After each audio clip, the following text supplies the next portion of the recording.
Pues a mí me da mucho gusto estar en esta mesa. Me apunté, en realidad nadie me preguntó, yo me apunté cuando vi la conjunción de personas que están en esta mesa, porque admiro mucho la pluma de cada uno de ellos y porque nos tiene reunidos, pues, o los reunió y yo me sumé por la novedad editorial que estamos presentando en este momento. No hay otro paraíso, pérdida, duelo y nostalgia en 3 momentos de la poesía mexicana moderna, de Luis Vicente de Aguinaga, a quien tuvimos hace unos momentos presentando otro título, en el cual ya escuchamos una parte de su larga, generosa semblanza.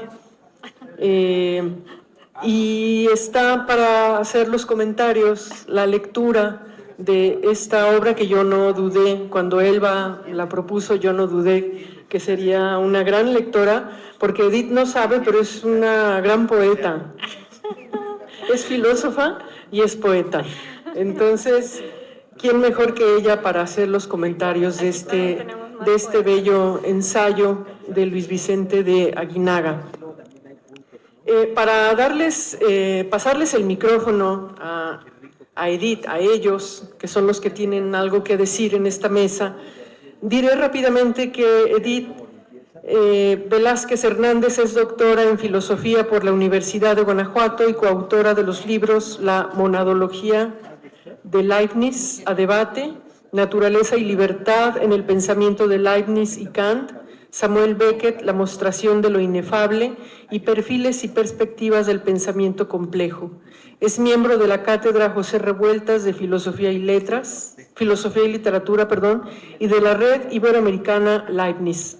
Actualmente se desempeña como profesora investigadora y también pues es narradora, también escribe cuentos. Entonces, pues bueno, te cedo la palabra, Edith. Muchas gracias.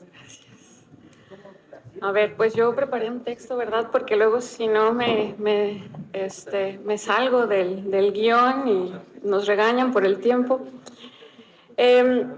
Pues antes que nada, o mejor dicho, primero que todo, el todo de mi discurso, no el todo metafísico de la suma de las existencias. Quiero agradecer a Rosa Marta por la confianza depositada en mí para esta honrosa tarea que, no por serme puntualmente grata, no significa que no me represente un reto. Este reto es, sin embargo, gozoso por tener la virtud pues, de sacarme del mundo árido de los sistemas filosóficos para regresarme al más fausto espacio de la sensibilidad y que quizás solo las artes son capaces de recrear con justicia. Por mi formación, que en muchas ocasiones, para mí, como le sucede a cualquiera, deforma la manera en que vemos el mundo, la lectura que propongo está sesgada. No digo esto con pena ni necesariamente como declaración de una desventaja, pero quizás sí como una advertencia, sobre todo para el autor. Ahí donde un lector de letras podrá encontrar detalles de tal fineza en la erudición, mi ojo inconsecuente de físico frustrado, que eso es lo que son los filósofos, también a veces literatos frustrados, se aferra en encontrar corolarios ontológicos, existenciales, cosmológicos.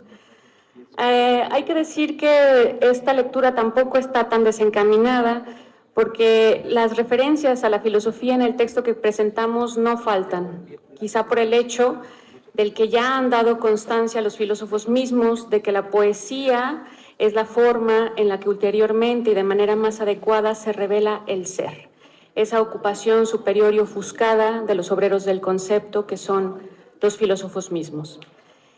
En esta misma medida, temas de inquietud sobre lo humano son tantas veces mejor expuestos bajo la mostración propia de la poesía antes que en el tratado filosófico.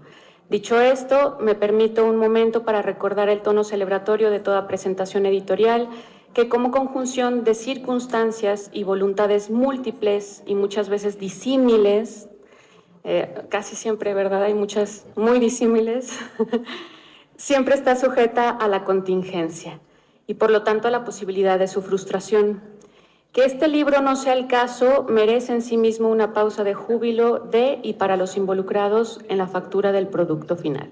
Autor, correctores, editores, diseñadores, administrativos y todos aquellos cuyo esfuerzo nos permite justamente estar ahora en este recinto.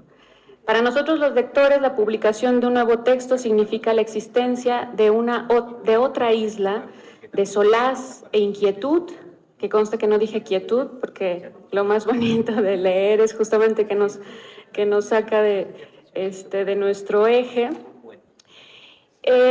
Otra isla, entonces, de solaz e inquietud que también con suerte encontrará su público ideal recargado ahí en uno de nuestros estantes.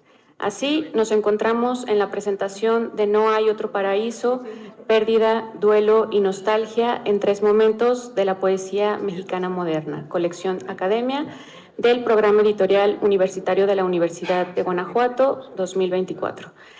Es un libro de Luis Vicente de Aguinaga Zuno, poeta, ensayista, traductor, profesor mexicano, actualmente activo, si no estoy mal, en el CUSH, ¿sí?, de la Universidad de Guadalajara. Hay por ahí unos datos contradictorios en la red y justamente como anécdota curiosa, Luis Vicente es oriundo de Guadalajara, que eso ya también mandé así mis dudas, dije, sí, es oriundo de Guadalajara, pero está registrado en Tepic, lo que ha llevado a una confusión sobre su lugar de nacimiento y a la posible duplicación de su identidad como autor, y quizá al nacimiento de un personaje en el mundo de las ideas, ¿no?, lo cual no es nada despreciable para Platón. El texto que nos ocupa se constituye por 4 estudios que podemos agrupar en 2 subgrupos. Bueno, yo los agrupé así. Primero, lo que yo llamaría 2 breves historias de la poesía en México, la provincia crepuscular, y el apartado que en el libro aparece como un apéndice y se titula El ensayo sobre poesía en México. Ambos nos conducen por la génesis, evolución y disputas al interior, por un lado, del modernismo del siglo XX y por el otro, de la crítica en poesía hecha en México entre los años 2001 y 2020, un reporte general. En segundo lugar, encontramos los textos medios, literalmente los que ocupan la parte media del libro, que se llaman Lenguas de miel y de fuego, y este sitio en donde todo cesa, en donde Luis Vicente de Aguinaga se permite exhibir su lado más sensible sin dejar de apoyarse en la erudición que lo caracteriza. Sensible parece un adjetivo corriente, pero lo elijo para llamar a aquellos mismos que el autor identifica en el texto como aquello mismo que el autor identifica en el texto como el motor de los movimientos artísticos. Cada uno representa, cada movimiento, una sensibilidad diferente que no es otra cosa que una forma de mirar el mundo, es decir, de percibir. Digo brevemente que Lenguas de miel y de fuego se articula sobre la poesía de Paula Alcocer, Dolores Castro y Rosario Castellanos y el impacto que la Biblia como orden simbólico tiene sobre sus obras. Antes que concluir en el tópico corriente, ese sí, de las inclinaciones personales hacia las instituciones, nos advierte de Aguinaga que la cultura bíblica existe bajo la forma de la invención y la recreación. Es patrimonio de autores y lectores, no de iglesias. Es cita de Aguinaga. Los motivos bíblicos en la poesía de estas autoras van desde los personajes como Abel, Caín, Eva, Salomé, Job, hasta objetos y evocaciones como el barro, el verbo, la acción creadora, la carne, la tierra, el jardín, los ángeles, Dios y ulteriormente el fuego, las llagas, la espada, que preconizan el juicio final, punto conclusivo de un proceso y quizá un anhelo que refleja la naturaleza humana, resultando el rasgo que con mejor adecuación representa aquella totalidad de la que hablábamos al inicio, no la totalidad de la suma de las cosas que es en sí misma inabarcable para los mortales, sino la totalidad de la experiencia humana que es, como ya advertía Heráclito, un proceso y que por su cualidad de inestable, de cambio continuo, provoca el horror, el miedo de todo lo que puede denominarse como apocalíptico. Como la intención de una presentación del libro es que el autor pueda comunicarse con su público, pues dejo para él el comentario del capítulo que se intitula Este sitio en donde todo cesa, que capitaliza los temas adelantados en el libro, en el título del libro, y que es, a mi parecer, el capítulo más punzante. Reseño, en cambio, y para terminar, para hacerlo breve, la provincia crepuscular, que es el primer capítulo, en donde de Aguinaga nos relata las disputas la disputa entre dos corrientes del modernismo en la literatura mexicana, en donde la noción de provincia juega un papel primordial y Ramón López Velarde, su más reconocido representante. El provincianismo muestra el nacimiento, afirma de Aguinaga, una sensibilidad que se opone al modernismo capitalino sostenido por una secta de neuróticos. Estas son palabras de Manuel Caballero, refiriéndose a los autores de la Revista Moderna de México, José Juan Tablada, Baldino Dávalos, llamado Nervo. Esta secta se encuentra, y es la crítica, en aparente colusión con el positivismo de Justo Sierra, dice Sheridan, una conspiración gubernamental que busca minar la entraña católica del país a partir del proyecto educativo. Pero no es solamente eso. Nos recuerda de Aguinaga, así como Caballero había tildado a los decadentistas de neuróticos, ulteriormente afrancesados, Reyes y sus amigos tacharon a Caballero de momia y anciano.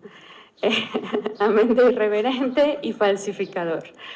El autor nos invita a evocar, ¿verdad?, una lucha de Halloween entre momias y neuróticos, que podría haber sido muy divertida, pero a veces las personas se toman demasiado en serio. Los neuróticos,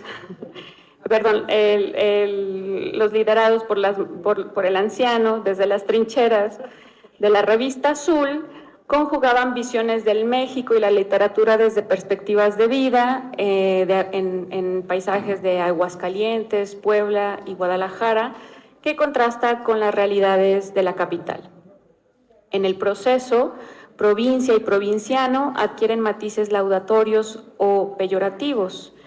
La importancia de esta disputa y desencuentro entre influencias y estéticas tiene detrás nada más y nada menos que la puesta en juego de la noción de mexicanidad.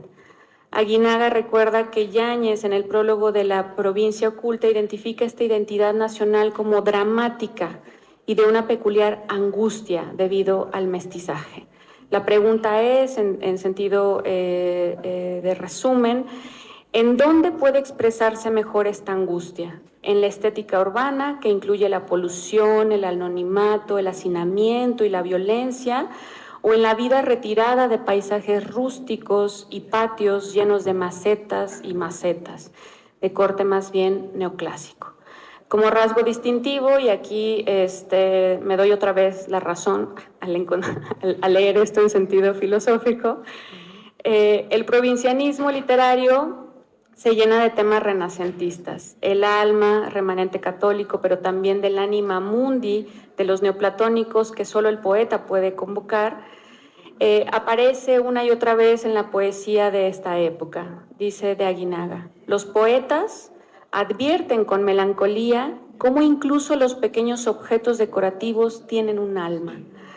Por otro lado, u otra profundidad de la noción de provincia, está la evocación de López Velarde de la provincia como un refugio de infancia, que no pasa desapercibida para Jorge Cuesta, una verdadera patria irrecuperable que Adorno y los psicoanalistas nos condenan a buscar continuamente y que, bueno, también Adorno afirma que jamás, ¿verdad?, es posible encontrar. Por ello, la noción de provincia, y esa es la tesis de nuestro autor, es, en resumen, una construcción poética es decir, pues un principio, un ethos de operación. Operación suena muy feo cuando hablamos de poesía, pero digamos de acción dentro de las letras, en la que puede caber este y otros anhelos humanos, que como la juventud, el sueño, el día, las épocas se vuelven crepusculares a su vez, con esa intención de alcanzarlos, siempre algo que no está, ¿verdad?, a la mano y que termina desvaneciéndose. Es la metáfora del crepúsculo precisamente con la que se continúa el anhelo de la provincia, con Luis Urbina nos comenta de Aguinaga. Así, y para terminar, cito al autor: el hogar destruido es la provincia devastada por la guerra y es también la personalidad aniquilada por la frustración y por las ilusiones perdidas. Paralelamente, al buscar un antídoto contra la euforia decadentista, los crepusculares encuentran en la melancolía un punto de resistencia contra la cultura hegemónica de la capital del país. Sin más, me gustaría ahora pues darle la palabra al autor, decía yo, para invitarlo también a comentar este texto medio, que me parece que es el más sensible y que pues tiene muchas cosas más que decir. Justamente creo que es el que capitaliza los temas del subtítulo del texto. Quizá a veces las publicaciones son un pretexto para sacar ciertas ideas, ciertos pesares, dolores que están ahí atravesándonos, y creo que en este caso aplica muy bien porque además hay historias, ¿verdad?, humanas detrás de ello. Por ello, le cedo la palabra.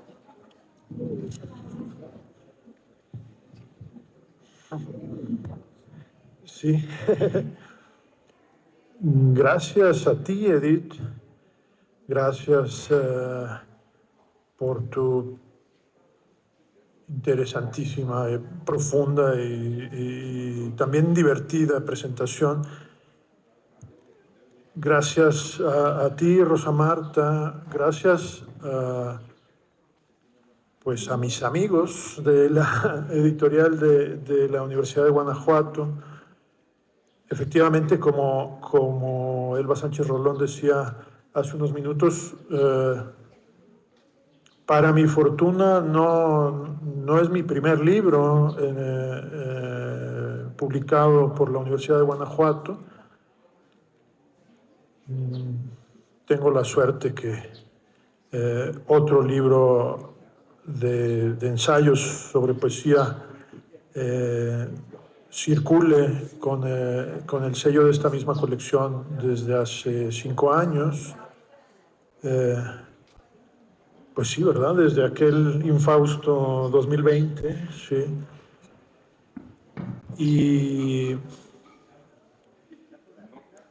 Y que además por ahí ande uno de mis libros de poemas, publicado en Guanajuato también hace ya más años, pues al amparo del premio de poesía Efraín Huerta, que es uno de los motivos, me refiero a Huerta, no al premio, que me hace sentir tanto afecto por esta ciudad, por este estado, por esta región. Acepto con mucho gusto la invitación e incitación de Edith para hablar de mi libro, empezando por este ensayo, insistiendo en que no solo yo mismo lo concibo como un espacio de convivencia entre 4 estudios diferentes, sino que así es como fue naciendo y a lo largo de un número importante de años. Un día encontré por fin la compatibilidad entre los 4 textos, sin haber insistido en que se parecieran o que estuvieran intencionalmente hechos para reunirse en un solo volumen. El ensayo al que Edith se refiere es el tercero del libro. Se refiere a poetas muy actuales del México del siglo XXI.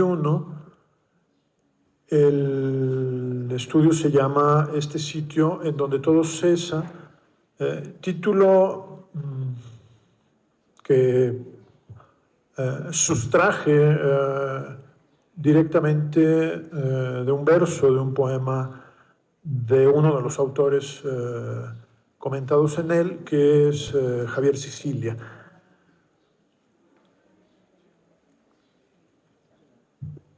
El tema, para empezar por este punto, el tema que Javier Sicilia nos hizo mirar de frente hacia los años de 2009, cuando fue asesinado su hijo Juan Francisco, muy cerca de Cuernavaca, y unos años después, cuando apareció su libro Vestigios, en el que Sicilia reunió los últimos, en todos los sentidos de la palabra, últimos poemas de su obra,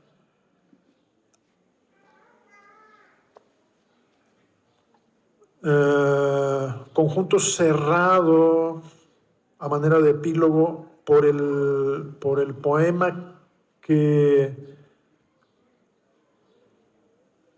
podríamos decir no es del todo un poema en el sentido más tecnificado, más refinado de la palabra, en el sentido literario, sino una despedida y un grito de dolor que escribió en el vuelo a México para asistir al funeral de su hijo. Ustedes recordarán cuando Juan Francisco Sicilia fue asesinado, su padre, el poeta, novelista, ensayista Javier Sicilia, estaba muy lejos de México, en Filipinas, y tuvo que hacer un largo viaje, pues que imaginamos muy doloroso y doblemente largo por el sufrimiento que supuso para su autor. Ese último texto que Sicilia decidió sería el último poema que escribiría,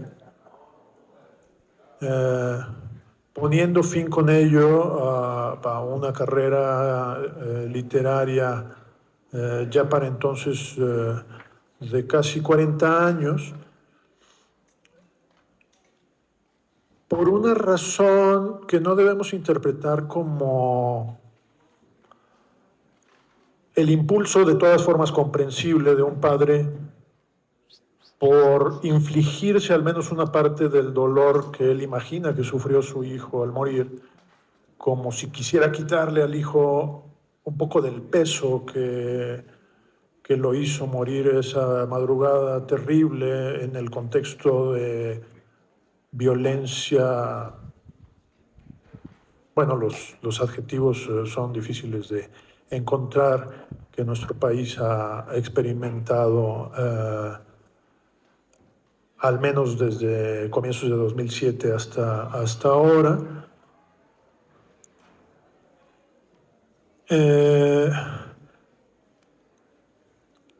Sino que Al decidirlo, Cecilia escuchaba en su propia interioridad un impulso, creo yo, sumamente atendible. Cecilia decía, yo como creyente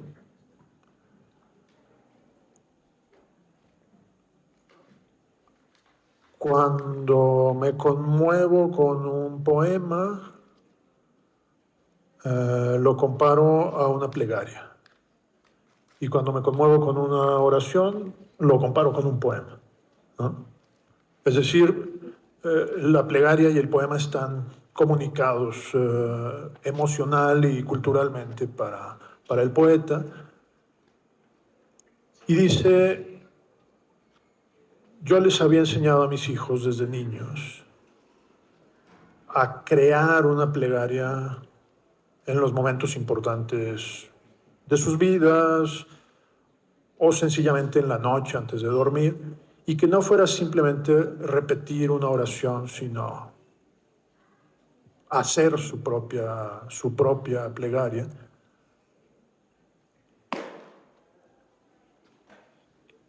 Y lo hacía en un supuesto de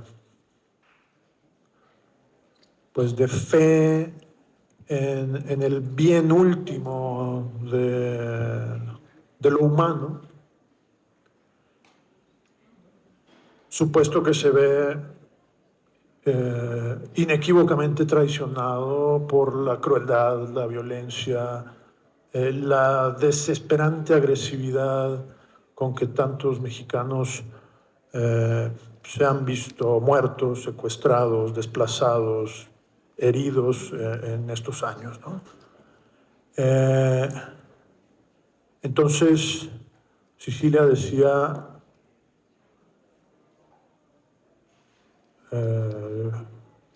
que la experiencia de haber enseñado a sus hijos esa relación con la palabra se había visto arrancada de raíz por la misma violencia que le había puesto fin a la vida de uno de ellos. Entonces, que él no entendía ya qué razón podía tener de seguir escribiendo poemas, ¿no? Quiere decir que se trata no solamente de una manera de situar lo literario ante la actualidad, en este caso la violencia del México contemporáneo, sino de entender cómo una cosa y la otra van juntas, y es imposible reflexionar en una sin que esa reflexión afecte la otra.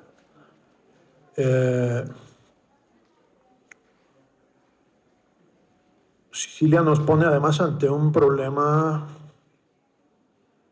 pues creo yo, muy difícil de comparar con ningún otro en la historia de la poesía, que es que un poeta publique en vida un libro póstumo. Entendemos que lo lógico es, obviamente, póstumo es aquel libro que se publica tras la muerte de su autor, pero en este caso es póstumo un libro cuyo autor vive aún. Evidentemente, estoy forzando, estirando un poco los términos, pero la exigencia ante el pensamiento pues es esa, ¿no? Como estamos leyendo en este libro lo que queda. El libro se llama Vestigios, digamos, del espíritu que unió a este individuo con la vocación poética. Cuando esa relación ya se vio desgarrada, ya se vio rota. En ese contexto me pareció interesante hablar no solo de ese libro de Sicilia, sino también de un par de libros de Luis Armenta Malpica, que son respectivamente En vez del agua. Cuando se dice en voz alta, cobra sentido el juego de palabras. En vez, en el sentido de, como el reverso, ¿verdad? Del agua, o en vez de, como en lugar de, ¿verdad? En vez del agua, y el otro que se llama en inglés, pero no...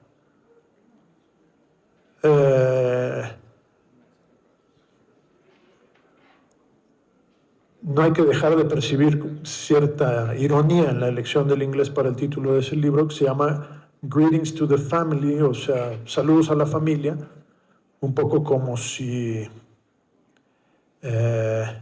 enviáramos una tarjeta de felicitaciones, pero que pues la compramos así en una tienda donde venden al por mayor productos hechos en otro idioma, y que aquí tiene que ver en ese libro con un poco una especie de historia íntima de ciertos músicos de rock, Jeff Buckley, Leonard Cohen, Patti Smith y otros, pero narrada como una historia de familia, como si fuera un álbum de canciones de rock, pero en el que esas canciones narran una historia de hijos, padres, hermanos, familiares putativos, con esta especie de cercanía emocional que colinda con la ternura, que a veces nos inspiran Janis Joplin o Jim Morrison o Jimi Hendrix, cuando decimos pobres, es que eran unos muchachos y no sé cómo.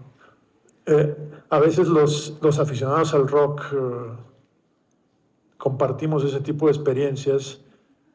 A estas alturas ya los aficionados al rock somos como señores bastante veteranos, y lo somos, y despertamos diciendo, este pobre Jim Morrison no solo estaba muy joven, sino que no tenía camisa, o sea, le va a dar frío, ¿no? Se murió y ni siquiera tenía camisa, ¿no? O sea, que lo que por supuesto era muy sexy, muy atractivo, muy agresivo, muy fuerte en su tiempo, con los años lo vamos viendo bajo una luz de ternura, sí, exacto, ese sentimiento de vulnerabilidad que muchas veces nos inspiran estos muchachos, ¿no? Por supuesto, porque es correcto, ¿no? Y que de pronto es una mirada que volvemos sobre nuestras propias adolescencias, sobre nuestra noción del tiempo vivido. Y además en el ensayo encontré que la pieza que me ayudaba a redondearlo venía de la lectura de un libro de la poeta de Guadalajara, Patricia Mata. Es un libro que se llama Acantilado, un libro muy duro, muy amargo por momentos, de violencia, muy descorazonadora, en el que se dejan intuir sin estar completamente expresados experiencias de abuso, recuerdos de dolor familiar, y traté de encontrar una línea de coherencia entre esos materiales en torno digamos, al estado tan actual como se pudiera de reflexiones acerca del duelo, o sea, del duelo según el psicoanálisis, por ejemplo, de la pérdida, de la herida, este tipo de sentimientos que muy especialmente el psicoanálisis ha puesto sobre la mesa de debate a lo largo ya de más de 100 años, ¿no? Es decir, esos temas que son en sí mismos materia de negatividad, no negatividad en el sentido de que sean temas desagradables o no esa negatividad, sino negatividad en cuanto a que es el tema de lo que no está, el tema de lo ausente, el tema de la herida, de la carencia, de la falta, que son mérito del psicoanálisis haber destacado cuando son tan difíciles de expresar. Y fui entendiendo que, por ejemplo, los dos ensayos anteriores también eran ensayos sobre el duelo y ensayos sobre la pérdida. Por ejemplo, en el caso del ensayo sobre la provincia, la construcción de la idea de provincia en la poesía mexicana, vamos a decir, en torno al año de 1907, pero no limitándose ni mucho menos a ese año. ¿Por qué 1907? Porque 1907 es el año al que Edith se refería, el año de esa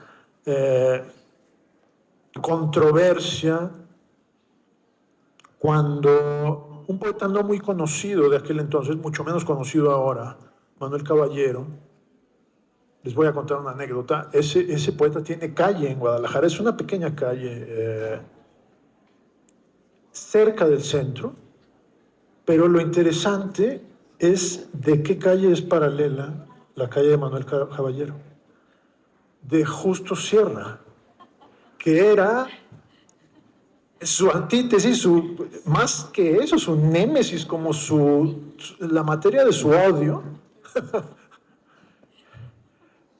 Tal vez Justo Sierra no hacía en el mundo a Caballero.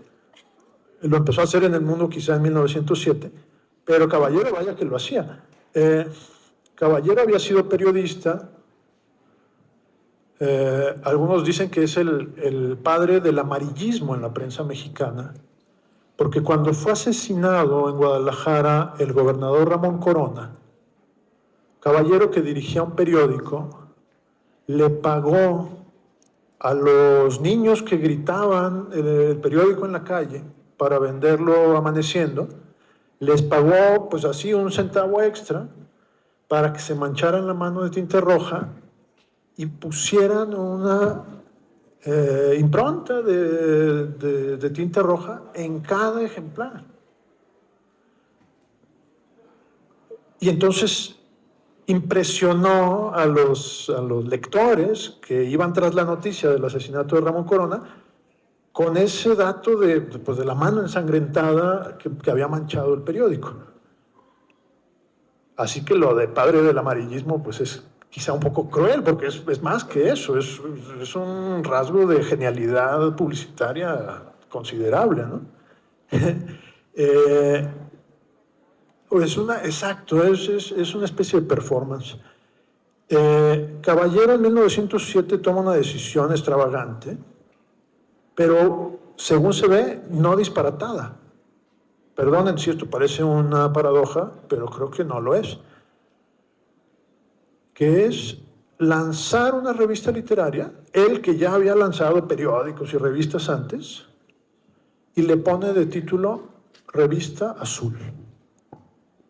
Pero es que la Revista Azul, Gutiérrez Nájera la había creado y dirigido, como saben ustedes, entre 1894 y 1896. Más de 10 años antes. Murió Gutiérrez Nájera en el 96, se acabó la Revista Azul,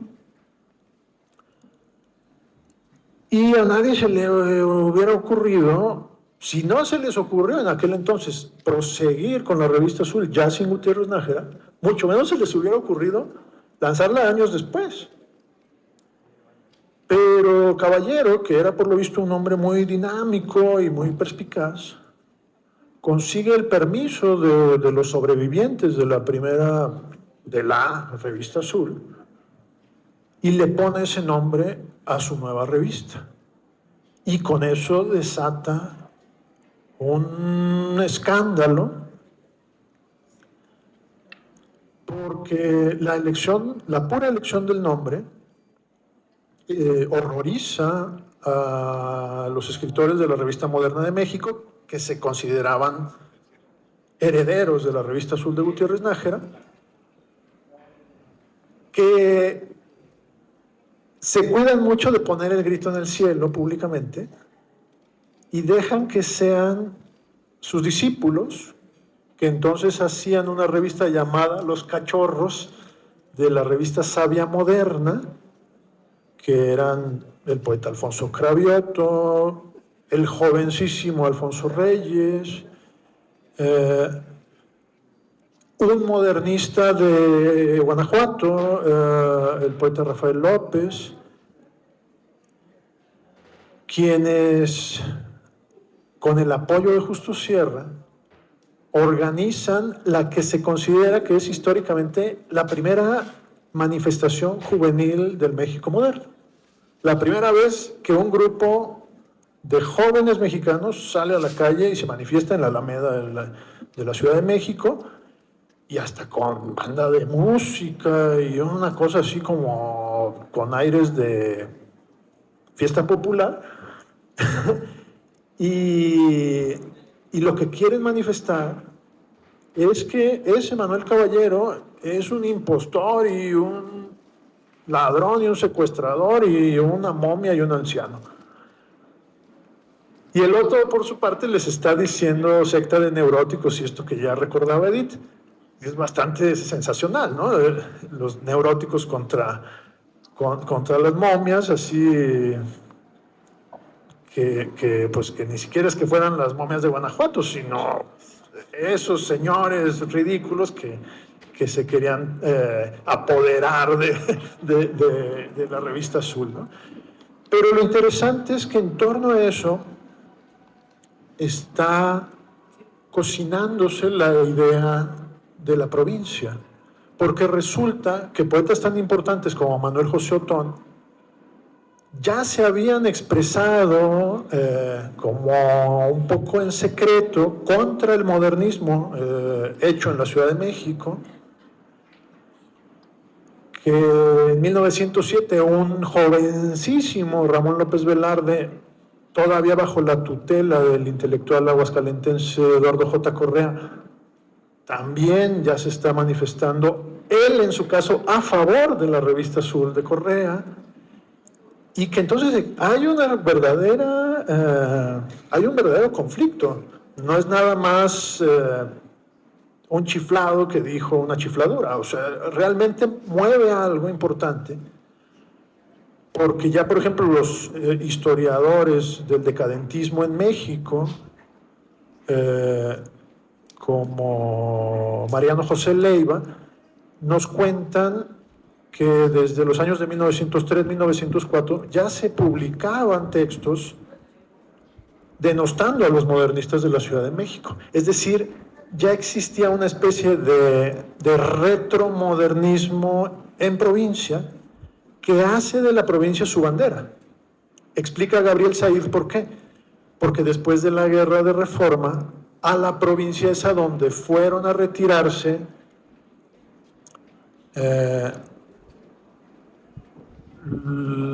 por ejemplo, los capitales más fuertes de los arzobispados en México, la educación en latín,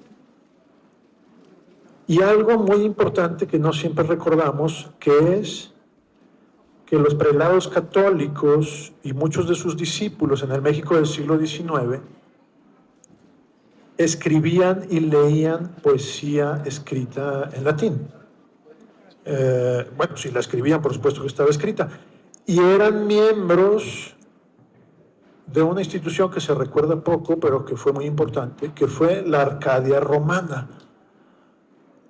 La Arcadia fue la institución que el Vaticano, con el apoyo financiero del rey de Suecia, fundó en 1695 para ponerle un hasta aquí al barroco, nada menos. Es decir, la fundación de la estética neoclásica tiene fecha.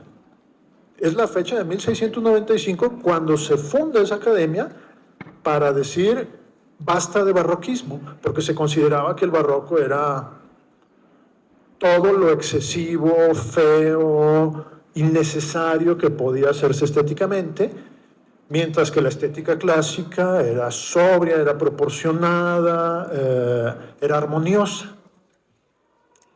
Y esos poetas, por ejemplo, Joaquín Arcadio Pagasa, Ignacio Montes de Oca y Obregón, eran los maestros en línea directa o más o menos indirecta de Otón, que fue un gran poeta, y eran católicos, neoclásicos, miembros de la Arcadia Romana y provincianistas, ¿no?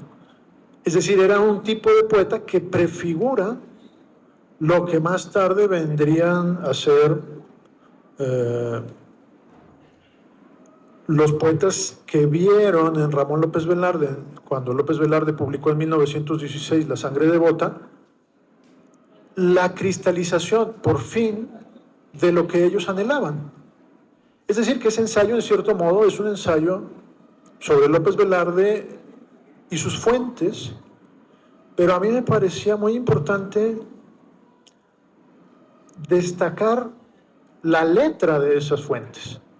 No solo mencionarlas, sino un poco poder mostrar qué dicen los poemas, de qué están hablando, a qué se refieren, al grado pues que llega a ser una cultura que ya muy diluida, si ustedes quieren, pero que llega, por ejemplo, al cine del siglo de oro mexicano, no de la época de oro, ¿cómo se dice? Siglo de oro ya estaríamos, ¿no? El cine de oro, eso. Entonces ese es el otro ensayo, pero pues ya no habría tiempo de mencionarlos todos ellos, pero siento que en todos está esa idea de lo que se tuvo, pero se perdió, ¿no? Muchas gracias.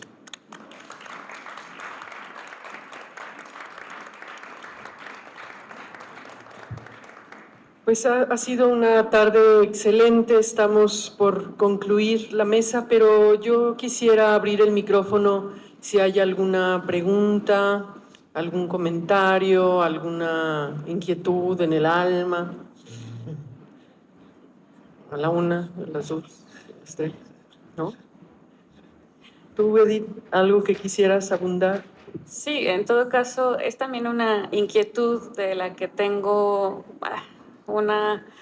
hay una intuición que revuelve, creo, constantemente, sobre todo pues en la cultura religiosa. Este asunto justamente del barroco en el que decías, bueno, es esta expresión ultra recargada estéticamente, pero también está vinculada con temas o con expresiones moralmente escandalosas, ¿no? Es decir, es una censura de cierto tipo de sensualismo. Y es muy curioso y creo que es inquietante también encontrar en un libro como este, que vamos, los temas son precisamente pérdida, duelo y nostalgia, encontrar poemas reseñados en donde justamente lo que existe es la eroticidad. O sea, hay un momento de sensualidad, de la vuelta al cuerpo que se hace, vamos, esta especie de versión, ¿no?, entre cuerpo y carne sintiente, no es el cuerpo así como de los huesos, es la carne que palpita. Y entonces, ¿cómo se van de alguna manera como vinculando lo que es esto, o sea, la pérdida, el duelo, también con el eje erótico? No sé si quisieras abundar ahí en eso. Bueno, intentaré ser breve. Es un gran tema, ¿no? Eh, en la medida de mis fuerzas traté de hablar un poco de eso en mi libro que se llama De la intimidad, en el que los interesados podrán encontrar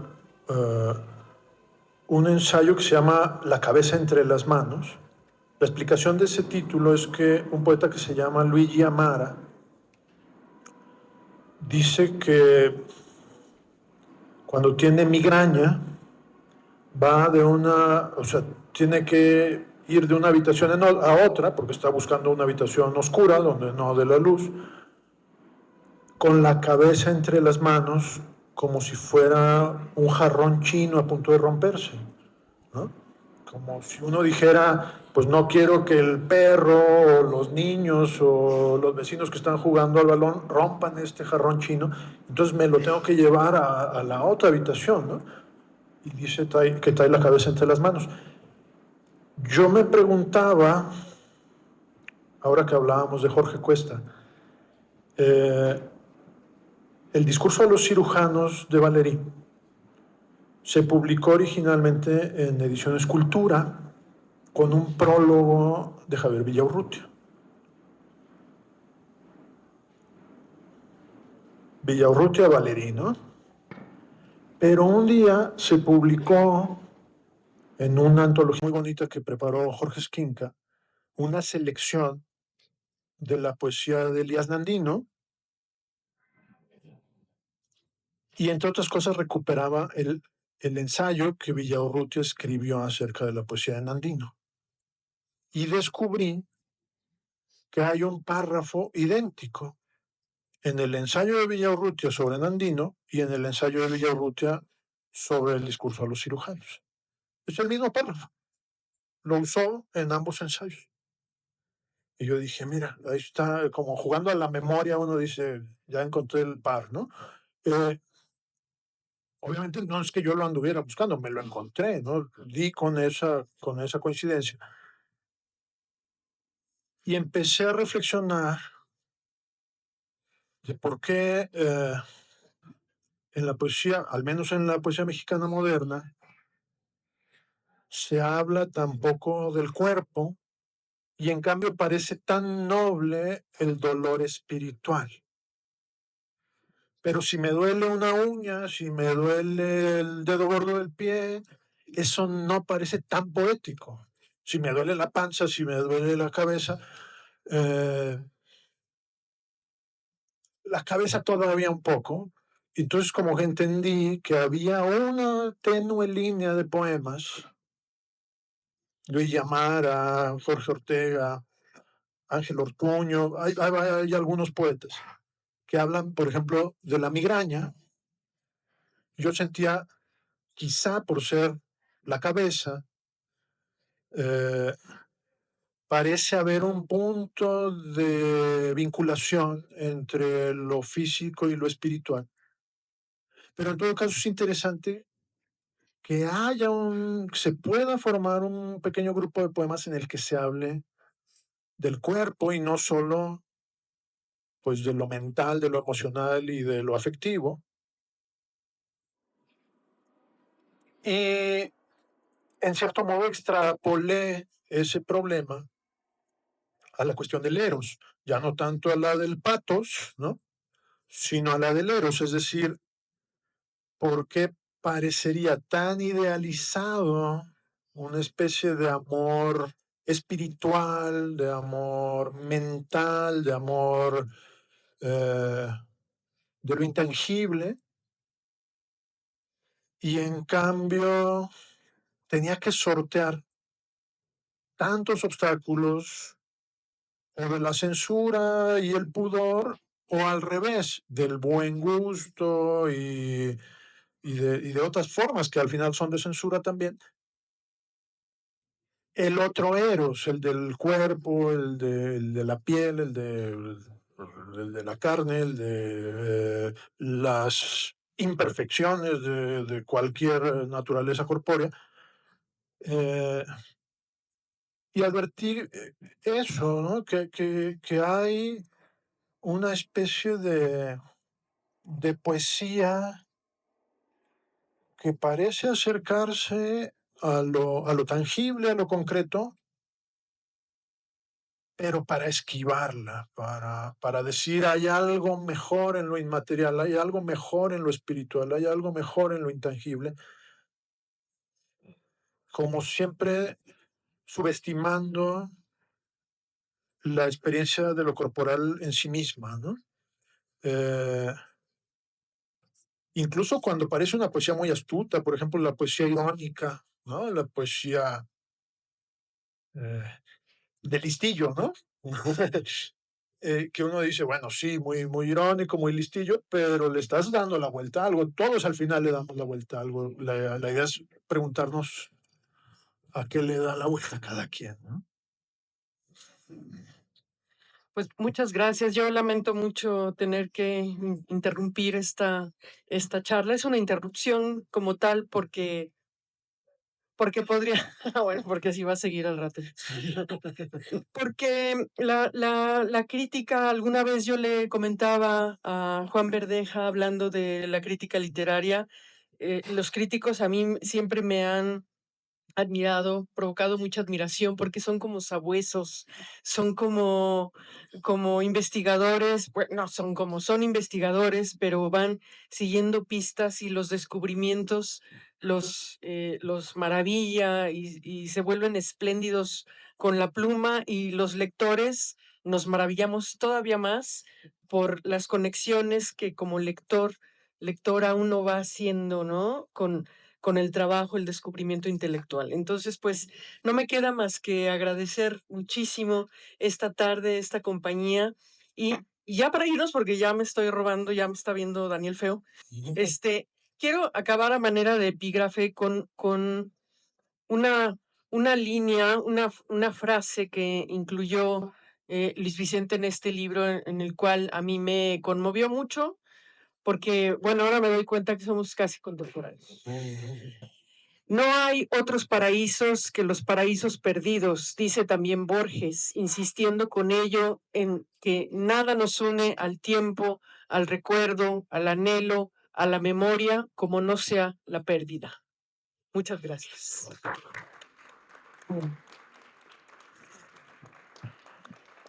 Muchas gracias, muchas gracias. Gracias.